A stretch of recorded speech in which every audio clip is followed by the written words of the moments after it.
Hola a todos, les informamos que después de la publicación de cada episodio tenemos una pequeña reseña del mismo, así como comentarios sobre la narración publicada.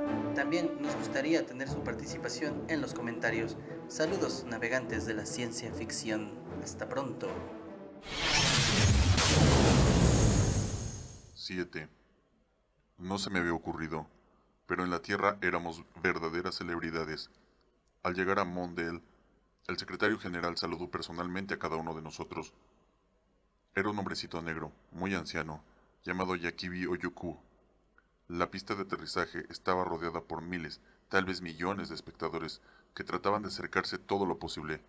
El secretario general pronunció un discurso para las multitudes y los periodistas. Después, los oficiales superiores de la Esperanza farfullaron las tonterías de costumbre, mientras los demás esperábamos, más o menos pacientemente, en el calor tropical. Un gran helicóptero nos llevó hasta Jacksonville, donde estaba el aeropuerto internacional más próximo. La ciudad en sí había sido reconstruida, según las descripciones de Siri. Era algo impresionante. Al principio nos pareció una solitaria montaña gris, un cono ligeramente irregular. Surgió lentamente en el horizonte y fue creciendo poco a poco. Estaba situada en el centro de una extensión cultivada aparentemente infinita. Rutas y carreteras convergían hacia ella por decenas. Aunque uno podía ver aquellas autopistas como finas hebras blancas, sobre las que se arrastraban microscópicos insectos, la mente se negaba a integrar esa información en un cálculo de tamaño. Aquella mole no podía ser tan grande. Nos acercamos más y más, a medida que el helicóptero ascendía, hasta que el edificio se convirtió en una pared de color gris claro que ocupaba todo el campo visual a un lado. Al aproximarnos otro poco, pudimos ver algunos puntitos humanos. Una de aquellas motas, asomada a un balcón, parecía estar agitando la mano. Es lo más cerca que podemos llegar, Dijo el piloto por el intercomunicador, sin entrar en el sistema de conducción automática de la ciudad, que nos llevaría a aterrizar en la cima. El aeropuerto está hacia el norte. y nos alejamos un poco a través de la sombra arrojada por la ciudad. El aeropuerto no era ninguna maravilla, aunque era más grande que cuantos yo había visto hasta entonces. Era también más convencional en cuanto a su diseño. Una terminal central, que parecía el cubo de una rueda, donde partían pequeños monorrieles que, tras recorrer más o menos 1 kilómetro, acababan en estaciones terminales menores por completo, para aterrizar cerca de un avión estratosférico de Swissair. Del helicóptero pasamos al otro aparato.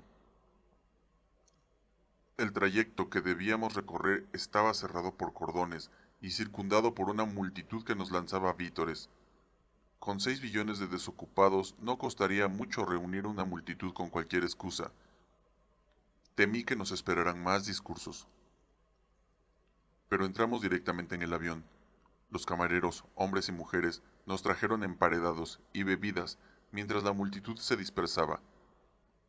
No hay palabras para describir el sabor de un emparedado de pollo y una cerveza fresca, tras 2 años de ingerir mierda reaprovechada.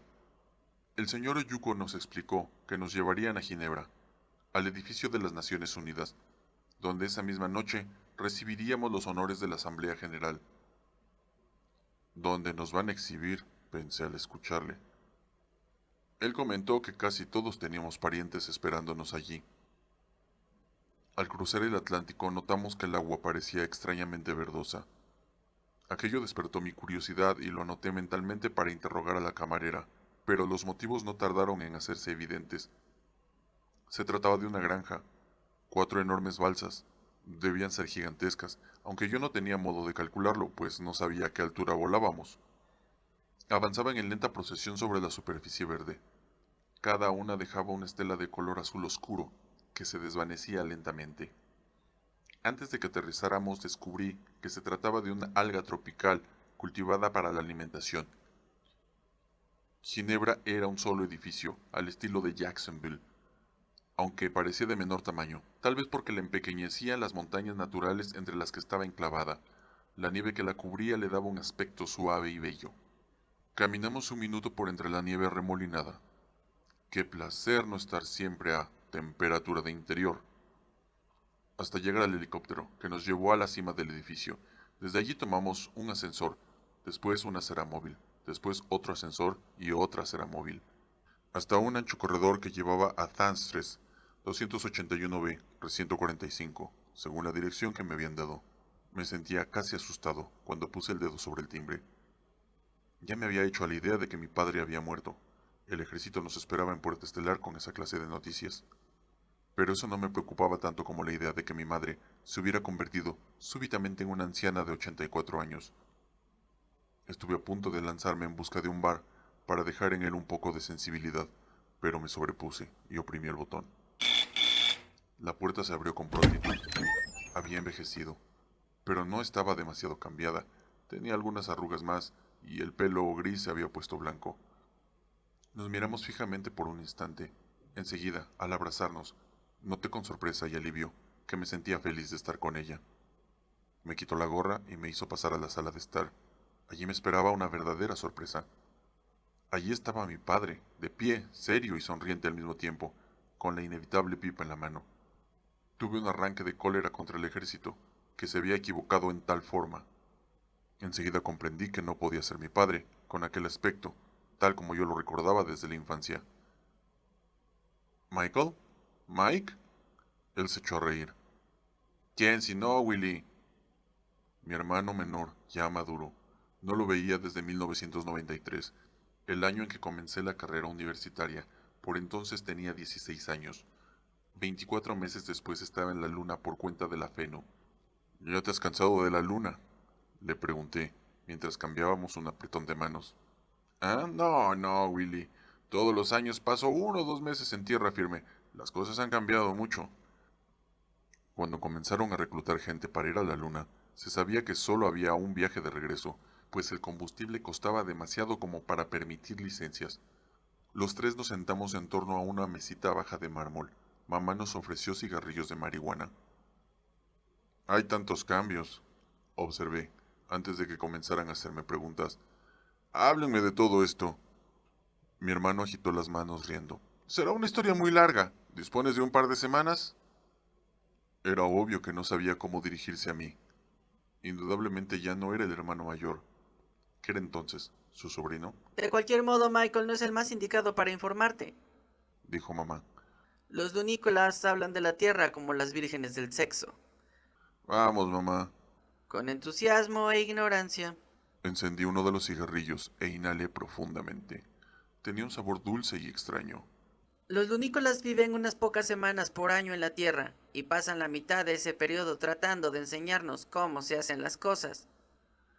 Posiblemente, pero también pasamos la otra mitad observando, objetivamente, Bueno, ya apareció el objetivismo de mi querido Michael.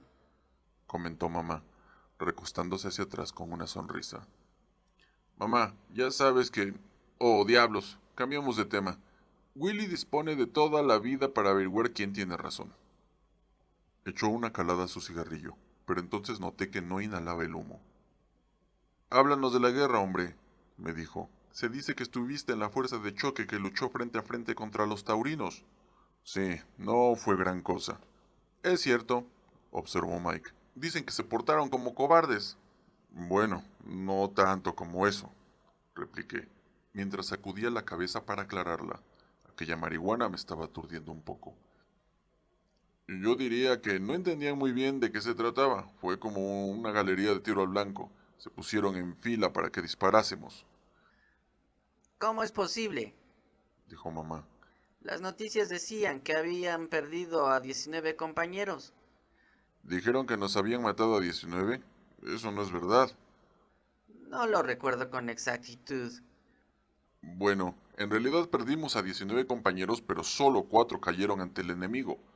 Eso fue en la primera batalla, antes de que descubriéramos el modo de burlar sus defensas. Decidí no explicarles cómo había muerto Chu. Era demasiado complicado. De los otros 15, proseguí. Uno cayó bajo nuestros propios rayos láser, perdió un brazo, pero sobrevivió. En cuanto a los otros, perdieron la razón. ¿Por qué? ¿Algún arma de los taurinos? Preguntó Mike. Los taurinos no tuvieron nada que ver, fue el ejército.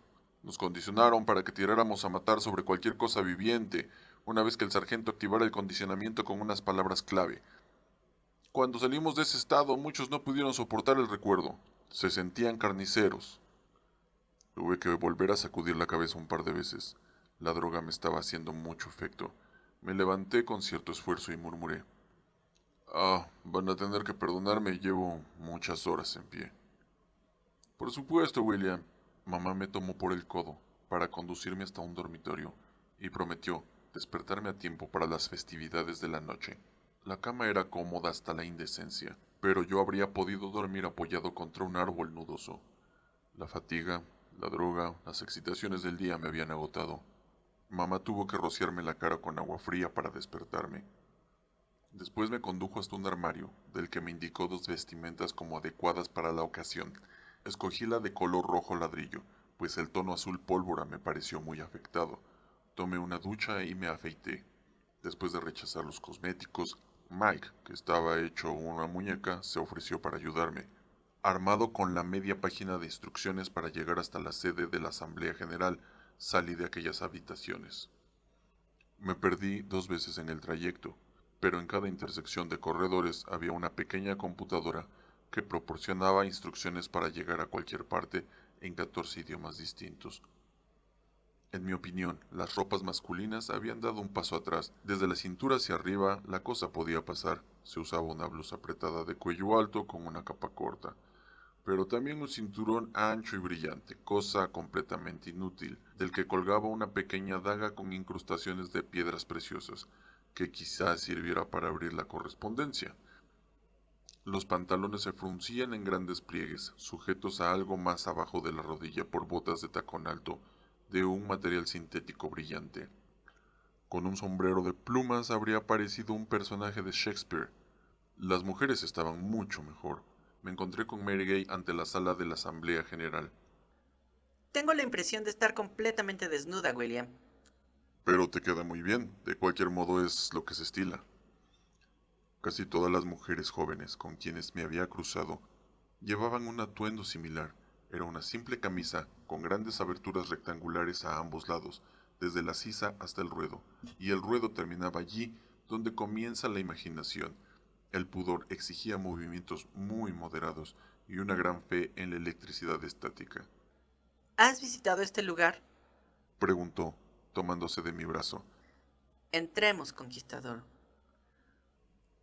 Cuando hubimos traspuesto las puertas automáticas me detuve en seco. La sala era tan amplia que me pareció haber salido al exterior. El suelo tenía forma circular y medía más de 100 metros de diámetro. Los muros se elevaban unos buenos 60 o 70 metros, hasta acabar en una cúpula transparente. Recordé entonces haberla visto cuando aterrizábamos, sobre la cual danzaban y giraban grises copos de nieve.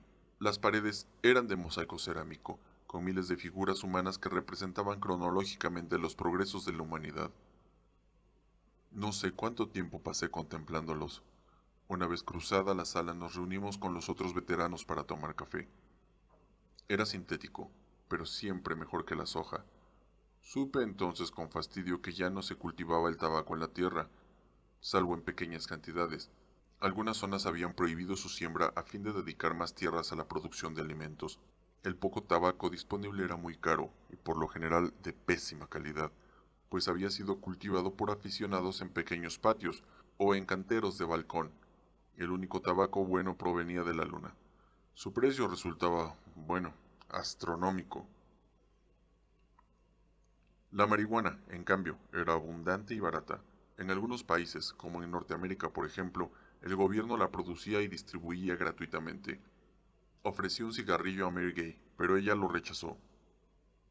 Tendré que acostumbrarme poco a poco. Hoy fumé uno y estuve a punto de quedar inconsciente. A mí me pasó lo mismo. Un anciano de uniforme entró en el vestíbulo. Su pecho era una vistosa ensalada de frutas, formada por cintas, y los hombros se le vencían bajo el peso de las 5 estrellas. Sonrió cuando la mitad de los asistentes se levantó de un salto. Buenas noches, saludó, indicando con las manos que todo el mundo podía sentarse. Me alegro de verles aquí y de que sean tantos. ¿Tantos? Éramos apenas la mitad del grupo inicial. Soy el general Gary Manker, jefe de personal de la FENU. Dentro de unos minutos pasaremos a la sala. Después de una breve ceremonia les dejaremos en libertad para descansar. Bien lo merecen. Pueden haraganear durante unos cuantos meses, recorrer el mundo, hacer lo que les plazca, mientras logren esquivar a los periodistas. Sin embargo, quisiera decirles antes unas pocas palabras sobre lo que ustedes tendrán deseos de hacer cuando se cansen de las vacaciones y comiencen a quedarse sin dinero. Era de esperar, lo mismo que el general Bosford nos había dicho en Puerta Estelar. Necesitarán un empleo y pueden contar con este. Terminó diciendo que al cabo de pocos minutos vendría un ayudante para llevarnos al escenario y se marchó. Nos resultó muy divertido discutir mientras tanto los méritos de volver al ejército. El ayudante resultó ser una joven muy bonita, que no parecía tener mejor opinión de los militares. Supo manejarnos de modo que nos ordenáramos alfabéticamente y nos condujo hacia la sala. Los delegados que ocupaban las dos primeras hileras nos habían cedido los asientos. Yo ocupé el de Cambia, desde donde escuché, sintiéndome muy incómodo, leyendas de heroísmo y sacrificios. El general Manker narraba hechos verídicos, pero sus palabras no eran precisamente las más adecuadas. Después nos llamaron uno por uno. El doctor Oyuko nos fue entregando una medalla de oro que pesaría más o menos 1 kilo. Después pronunció un pequeño discurso acerca de la humanidad unida en una causa común, mientras discretas cámaras holográficas nos enfocaban sucesivamente. Había que animar a los compatriotas. Finalmente, desfilamos bajo oleadas de aplausos que nos parecieron de algún modo opresivas. Como Mary Gay no tenía parientes vivos, la invité a que me acompañara y se acostara conmigo. Una verdadera multitud pululaba en torno a la entrada, por lo que optamos por emplear la otra. Tomamos el primer ascensor que se presentó a la vista y nos perdimos por completo en una maraña de aceras móviles y ascensores. Al fin llegamos a casa, gracias a las pequeñas computadoras de las esquinas. Ya había hablado con mamá sobre Mary Gay, diciéndole que probablemente la traería conmigo a mi regreso. Se saludaron con mutuo entusiasmo y después mamá nos dejó en la salita con un par de copas y se fue a preparar la cena. Mike se reunió con nosotros. La tierra va a parecerles terriblemente aburrida, dijo, después de un poco de conversación intrascendente. ¿Te parece? Repliqué. La vida militar no es precisamente estimulante. Cualquier cambio me parecerá. No conseguirás trabajo. En física no, ya lo sé. Un atraso de 26 años es como no conseguirás ningún trabajo. Bueno, yo había pensado seguir el doctorado cuando volviera, tal vez. Mike meneó la cabeza. Deja terminar, William. Dijo Mary Gay agitándose inquieta. Ha de saber algo que nosotros ignoramos. Él acabó su bebida e hizo girar el pedazo de hielo en el fondo del vaso, mirándolo fijamente. Así es, dijo. Verán, la luna está completamente copada por la FENU y su gente, tanto civiles como militares. Nuestro mayor entretenimiento consiste en recoger y transmitir rumores. Un antiguo pasatiempo militar. Ajá. Bueno, me llegó un rumor sobre ustedes, los veteranos, y me tomé el trabajo de verificarlo. ¿Era cierto? Me alegra saberlo. Ya te alegrarás. Dejó el vaso y tomó un cigarrillo de marihuana, pero después de mirarlo, volvió a guardarlo en su caja. La FENU hará cualquier cosa para conseguir que vuelvan al ejército. Ellos dominan el banco de empleos. Pueden estar seguros que los considerarán demasiado instruidos o muy poco adiestrados para cualquier vacante que se produzca, con excepción de la de soldado. ¿Estás seguro? Preguntó Mary Gay. Ambos conocíamos demasiado bien a aquella gente como para afirmar que no podían hacernos algo así. Pondría las manos en el fuego por lo que digo. Tengo un amigo en la división lunar del Banco de Empleos. Él me enseñó la orden. Está redactada con mucha diplomacia, pero dice absolutamente sin excepciones. Tal vez cuando termine los estudios, ni siquiera podrás ingresar en la facultad. No podrás satisfacer todas las normas y requisitos. Si tratas de insistir, dirán que eres demasiado viejo. Diablos, si yo, con mi edad, no puedo entrar en un programa de doctorado. Comprendo, yo soy 2 años mayor. Efectivamente. Puedes elegir o te pasas la vida de permiso o vuelves a ser soldado, Ni pensarlo. replicó Mary Gay. Permiso perpetuo. Si hay 5 o 6 billones de parados que viven decentemente sin profesión, concordé. también yo puedo hacerlo. Pero ellos siempre han vivido así, observó Mike, y quizá no vivan tan decentemente como crees. La mayoría no hace sino doparse con la hierba y mirar el olo todo el día. Comen lo estrictamente necesario para reponer las calorías gastadas. Carne una vez por semana, incluso para los que están en clase 1. Eso no será ninguna novedad, afirmé. Me refiero a la comida. Así nos alimentaban en el ejército. En cuanto a lo demás, tal como has dicho, Mary Gay y yo no estamos habituados a eso. No creo que nos quedemos todo el día mirando un aparato y aturdiéndonos, Yo pinto. comentó Mary Gay. Siempre quise tener tiempo para dedicarme a eso, hasta convertirme en una buena pintora. Y yo puedo seguir estudiando física, aunque no sea para obtener un título, y dedicarme a la música, a la literatura o... Y concluí volviéndome hacia Mary Gay. O cualquiera de las cosas que comentó el sargento allá en Puerta Estelar. Únanse al nuevo renacimiento, dijo mi hermano sin inflexiones de voz mientras encendía su pipa. Era tabaco. Olía deliciosamente. Seguramente reparó en mi gula, pues exclamó: «Oh, disculpa. ¿Qué modo de atender a las visitas?». Sacó algunos papeles de una bolsa y preparó un cigarrillo perfecto. «Toma. ¿Quieres tú, Mary Gay?». No, gracias. Si es tan difícil de conseguir como dicen, prefiero no habituarme de nuevo. Él, asintiendo, volvió a encender la pipa. «Esto nunca le hizo bien a nadie. Es mejor adiestrar a la mente y saber relajarse sin su ayuda». Y preguntó volviéndose hacia mí: «¿El ejército los ha mantenido inmunizados contra el cáncer?». «Por supuesto. No pueden permitir que nos muramos de un modo tan poco militar». Encendí el largo y esbelto cigarrillo y lo probé. «Buen material. Mucho mejor que el terrestre. La marihuana selenita también es mejor. No marea tanto». En ese momento entró mamá y se sentó con nosotros. La cena estará lista dentro de unos minutos. Ya oí que Michael está haciendo otra vez comparaciones injustas. «¿Qué es lo injusto? Con un par de cigarrillos terráqueos uno queda hecho un zombie». Permíteme corregir. Tú quedas así porque no estás habituado. De acuerdo. Y los niños no deben discutir con mamá», Cuando tienen razón, no. replicó ella, aunque sin muestras de jocosidad. Bueno, ¿les gusta el pescado, niños? Hablamos del hambre que teníamos, y el tema pareció bastante inofensivo. Pocos minutos después, nos reunimos en torno a un enorme pez mexicano a la parrilla, servido sobre un colchón de arroz. Era la primera comida de verdad que Mary Gay y yo probábamos en 26 años.